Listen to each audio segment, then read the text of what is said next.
இஸ்லாமிய கூட்டங்களுக்கு போய் பேசுறாரு, கிறிஸ்தவ கூட்டங்களுக்கு போய் அது பேசுறாரு. முக்கியமா இருக்கு. என்னன்னா, அவருக்கு ஒரு புத்தகம் இது என்ன புத்தகம்? அல்லாஹ் வடிவமைத்த அழகிய சமூகம். என் வீட்ல இன்னொரு பையன் இருக்கான். இன்னொரு பழனியப்பன்.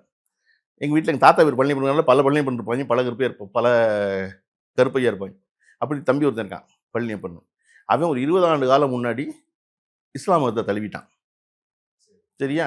என்னோட பேசிக்கிட்டு இருக்கான் இப்பவும். அவன வந்து பொதுவா வீட்ல வந்து ஐய்யய்யோ! வேற மதத்துக்கு போயிட்டானே! நீ வந்து வான்னு கூப்பிடுவாங்கல்ல. அவன் அதெல்லாம் ஒண்ணும் இல்ல.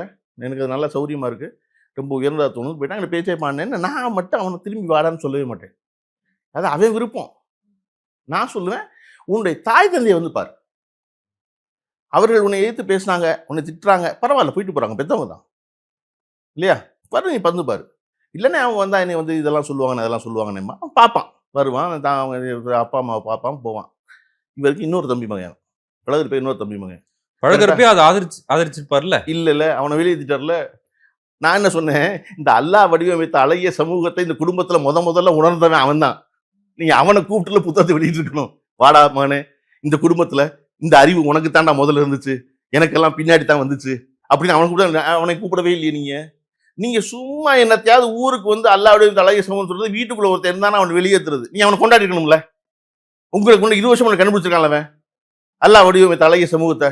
இப்ப நான்லாம் எனக்கெல்லாம் வந்து இஸ்லாம் மதத்தின் மேல், கிறிஸ்தவ மதத்தின் மேல், பிற மதத்தின் மேல் மரியாதை இருக்கு, மதிப்பு இருக்கு. ரொம்ப தோண்டி கேட்டீங்கன்னா தெரியாது. நான் என்ன நினைச்சுக்குவேன், விடு எல்லா மனுஷங்களும் உண்டுதான், சமமா நடத்த வேண்டியதான் எல்லாரையும் அப்படின்னு நினைச்சுக்குவேன். நபிகள் நாயகத்தை பத்தி ஒரு பேட்டி எடுத்திருக்க அவர்கிட்ட, மிகச்சிறந்த பேட்டி. அதைத்தாங்க சொல்றேன். ஊருக்கெல்லாம் நாங்க சிறப்பா சொல்லுவோங்க. நீங்க ஊருக்கெல்லாம் சிறப்பா சொல்லுவோம். எங்க வீட்டுக்குள்ள என்ன? நான் ஏன் திருப்பி கலைஞரை கொண்டாடுறேன்? ஏன் திருப்பி பீம்சிங்கை கொண்டாடுறேன்?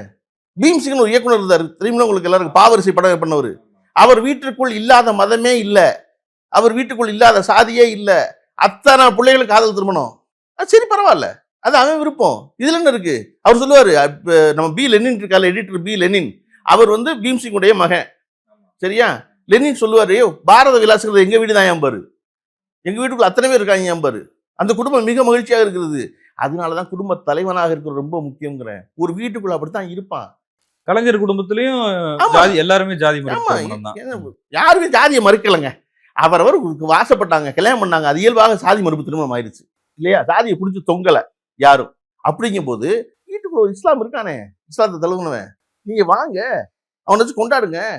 டேய் வாடா, இந்த அறிவு உனக்கு தாண்டா முதல்ல இந்த குடும்பத்தில் வந்துச்சு, உன் அளவுக்கு எனக்கெல்லாம் தைரியம் இல்லடா முழுமையாக என்னை மாற்றிக்கொள்ள அப்படிங்கிறது இருக்கணும்ல. இல்லையே, நீங்க பாட்டு என்ன மயிலை பத்தி பேச, நாங்க எல்லாமே சிறப்பா அடுத்தவருக்கு பேசுவோம், உங்களுக்கு சொல்லுவோம்.